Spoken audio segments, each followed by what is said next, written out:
وسلام على عباده الذين اصطفى أما بعد فأعوذ بالله من الشيطان الرجيم بسم الله الرحمن الرحيم وأن هذا صراطي مستقيما فاتبعوه ولا تتبعوا السبل فتفرق بكم عن سبيله ذلكم وصاكم به لعلكم تتقون رب اشرح لي صدري ويسر لي أمري واحلل عقدة من لساني يفقهوا قولي سبحانك لا علم لنا إلا ما علمتنا إنك أنت العليم الحكيم اللهم صل على محمد في أول كلامنا اللهم صل على محمد في أوسط كلامنا اللهم صل على محمد في آخر كلامنا صدق الله العظيم.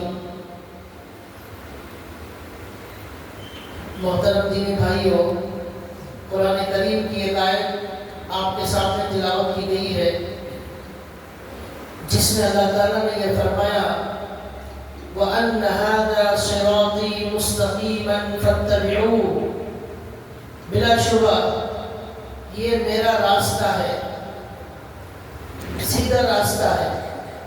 فَاتَّبِعُوهُ، اسی سیدھے راستے کی اتباع کرو، اسی پر چلتے رہو.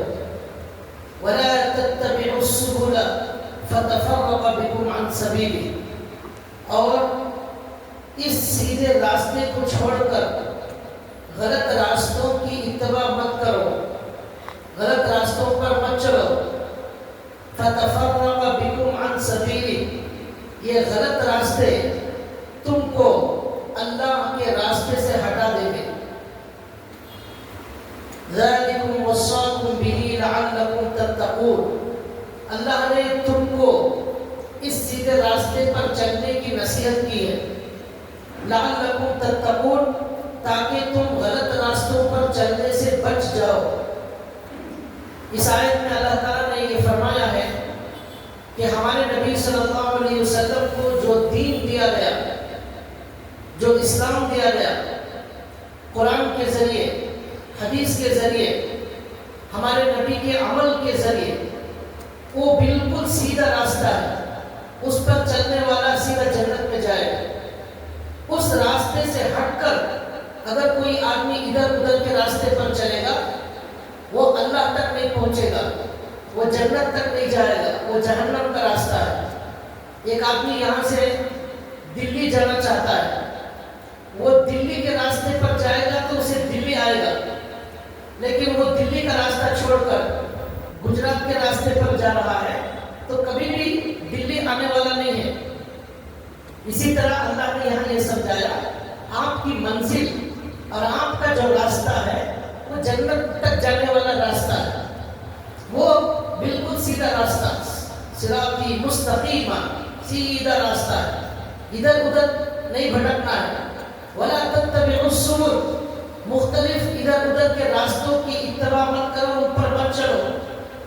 فَتَفَرَّقَ بِكُمْ عَنْ سَبِيلِهِ، وہ راستے تم کو اللہ سے ہٹا دیں گے، اللہ تک نہیں جاؤ گے.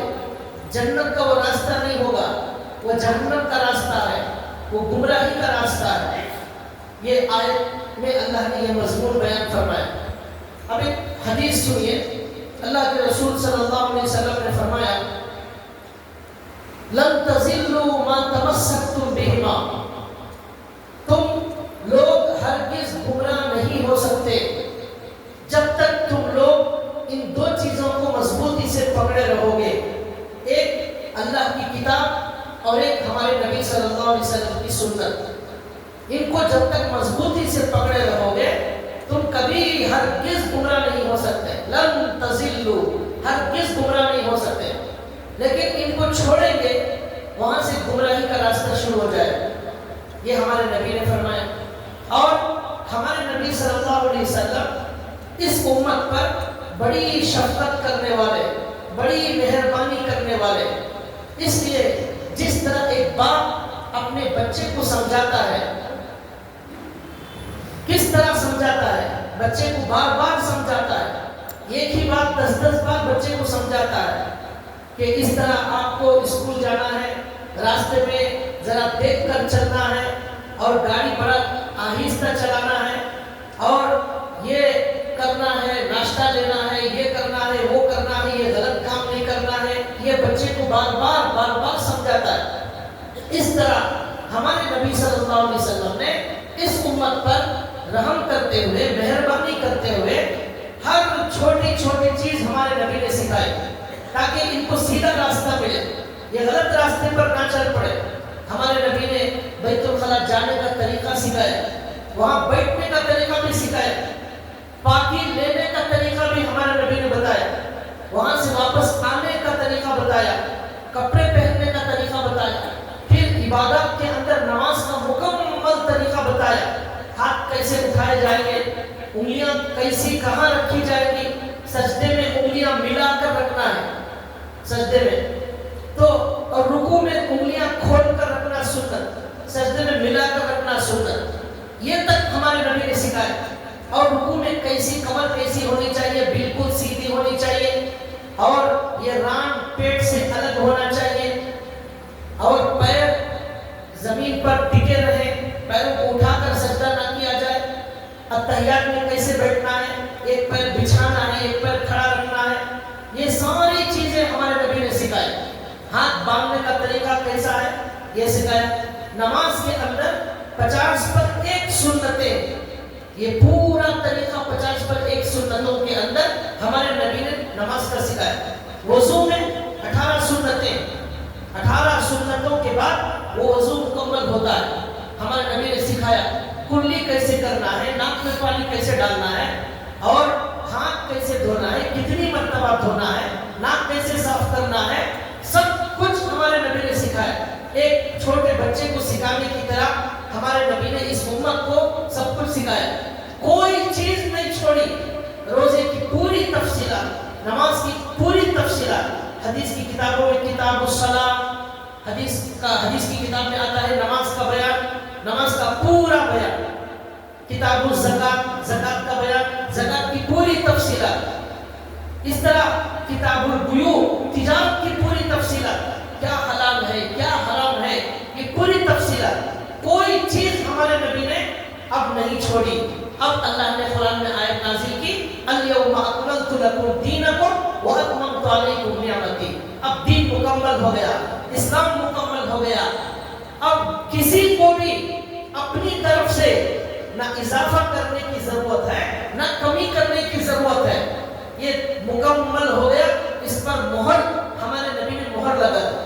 لیکن اب ایک عجیب و غریب حدیث سنیے، اللہ کے رسول صلی اللہ علیہ وسلم فرماتے ہیں، موطا امام مالک میں یہ حدیث موجود ہے، صحیح حدیث ہے، اللہ کے نبی فرماتے ہیں کہ بنی اسرائیل جو موسیٰ علیہ السلام کی قوم تھی، اس بنی اسرائیل میں جو کہ ایمان لا چکے تھے موسیٰ علیہ السلام پر، اس زمانے کے مسلمان تھے وہ، ان میں 70 پر 2 فرقے پیدا ہو گئے، اور ہمارے نبی نے فرمایا میری امت میں 70 پر 3 فرقے پیدا ہوں گے، 73 فرقے پیدا ہوں گے میری امت میں، کلمہ پڑھنے والوں میں، نماز پڑھنے والوں میں، حج کرنے والے، قرآن پڑھنے والے، یہ مسلمان، ان کے اندر 70 پر 3 فرقے پیدا ہوں گے۔ اس سے بھی آگے اللہ کے نبی نے عجیب بات فرمائی، کلہم فی النار، یہ سارے کے سارے فرقے جہنم میں جانے والے ہیں، یہ سب جہنم میں جانے والے ہیں، الا واحدہ، ایک فرقہ جنت میں جانے والا ہے، ایک فرقہ صرف جنت میں جانے والا ہے، 70 پر 2 فرقے اس امت کے جہنم میں جانے والے ہیں۔ صحابہ نے پوچھا یا رسول اللہ من ہی ہے یا رسول اللہ، اب صحابہ کو پریشانی شروع ہو گئی، بھئی وہ کون سا فرقہ ہے جو جنت میں جانے والا ہے، وہ کون سے 70 پر 2 فرقے ہیں جو جہنم میں جانے والے۔ اللہ کے رسول صلی اللہ علیہ وسلم نے بہت آسان بہت مختصر جواب دیا، قیامت تک یہ جاننے کے لیے کہ یہ کون جہنم میں جا رہا ہے، کون جنت میں جا رہا ہے، کون گمراہ فرقہ ہے، وہ 70 پر 2 فرقوں میں کون ہے، وہ ایک فرقے میں کون ہے، یہ جاننے اور پہچاننے کے لیے ہمارے نبی نے صرف آدھی سطر میں اس کا جواب دے دیا۔ اب اسے دیکھ کر فیصلہ کرنا آسان، پہچان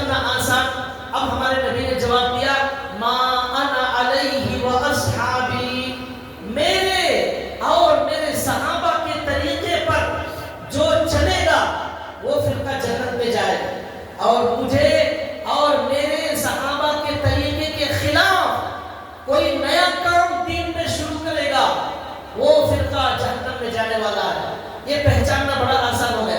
اب کوئی بھی آدمی دین میں کچھ بھی نیا شروع کرے تو اس کا پہچاننے کا طریقہ یہ ہے یہ کام حضور نے کیا ہے یا نہیں کیا ہے, یہ حضور نے کرنے کے لیے کہا ہے یا نہیں کہا ہے, صحابہ نے اس عمل کو کیا ہے یا نہیں کیا. اگر نہیں کیا ہے تو پھر جو ہے ہمیں آنکھ بند کر کے وہ کام نہیں کرنا ہے. اگر ہمارے نبی نے اور صحابہ نے کیا ہے بے شک وہ دین کا کام ہے, اس پر ہمیں چلنا ہے. بہت آسان بہت سمپل جواب ہے اس کا, ہر آدمی کو سمجھ میں آنے والی بات. اب لیکن ہمارے نبی کیا کہتے ہیں 70 پر 2 فرقے پھر بھی جہنم میں جانے والے ہیں, طے ہے.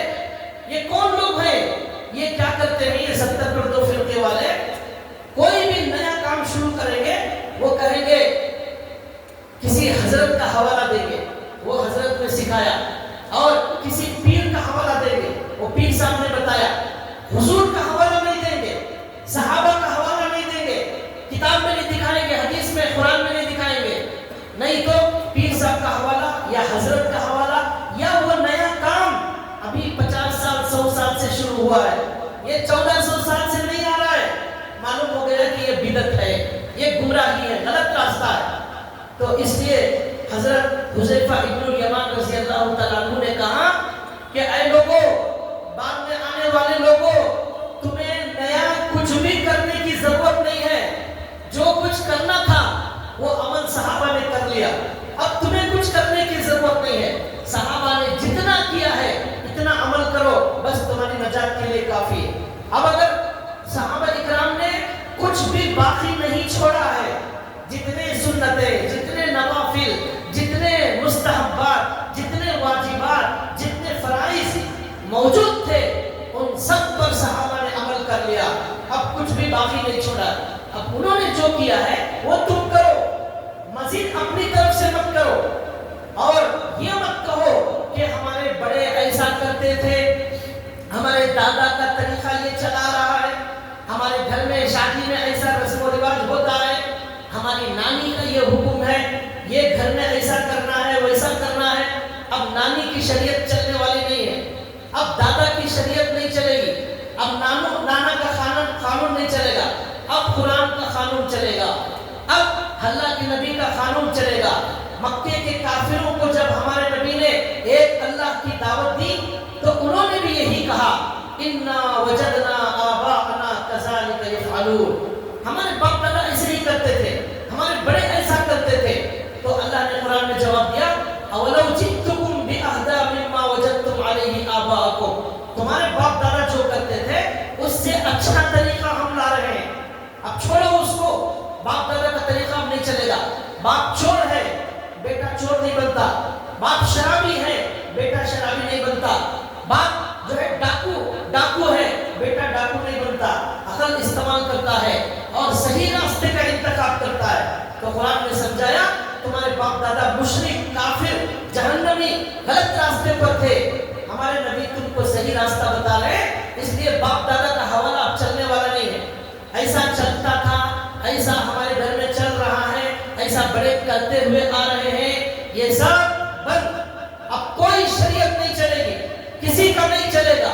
ان الحکم الا للہ, اب صرف اللہ کی حکومت ہے, اب صرف قرآن میں دکھانا پڑے گا. حضرت عمر رضی اللہ تعالیٰ عنہ ایک مرتبہ حضور کے پاس آئے, اللہ کے رسول بیٹھے ہوئے, حضرت عمر کے ہاتھ میں ایک پیپر, ایک صفحہ ہے. حضور نے پوچھا کیا ہے تمہارے ہاتھ میں؟ حضرت عمر نے کہا یہ توریت کا ایک نسخہ ہے, پیپر ہے توریت کا. تو ہمارے نبی صلی اللہ علیہ وسلم نے یہ سن کر ہمارے نبی کا چہرہ غصے میں لال ہو گیا. لوگوں نے, صحابہ نے حضرت عمر سے کہا دیکھو حضور کا چہرہ کتنا غصے والا ہو گیا. حضرت عمر دیکھے تو ہمارے نبی کا غصہ ہمارے نبی کے چہرے سے ظاہر ہو رہا ہے. تو اب حضرت عمر رضی اللہ تعالیٰ عنہ پہچان گئے کہ یہ توریت کا نسخہ لانا, یہ پڑھنا ہمارے نبی کو پسند نہیں آیا, اس لیے ہمارے نبی غصے میں آ گئے. تو حضرت عمر نے کہا اعوذ باللہ من غضبک و غضب رسولک, اللہ میں آپ کے غصے سے اور نبی کے غصے سے پناہ مانگتا ہوں. یہ بار بار پڑھنے لگے تو تب ہمارے نبی کا ختم ہوا تب ہمارے نبی نے جملہ فرمایا. کیا فرمایا؟ نانا کی شریعت اور نانی کی شریعت، دادا کے رسم و رواج پر جو چلنے والے ہیں وہ اس حدیث کو سنیں. ہمارے نبی نے فرمایا اے عمر، تم جس توریت کو پڑھ رہے ہو وہ نبی جس پر توریت نازل ہوئی وہ موسیٰ اگر زندہ ہو کر آ جائے تو بھی وہ اپنی شریعت پر چل نہیں سکتے. ان کو نجات ملے گی میری اتباع کرنے میں، میری شریعت پر چلنے میں ان کو نجات ملے گی.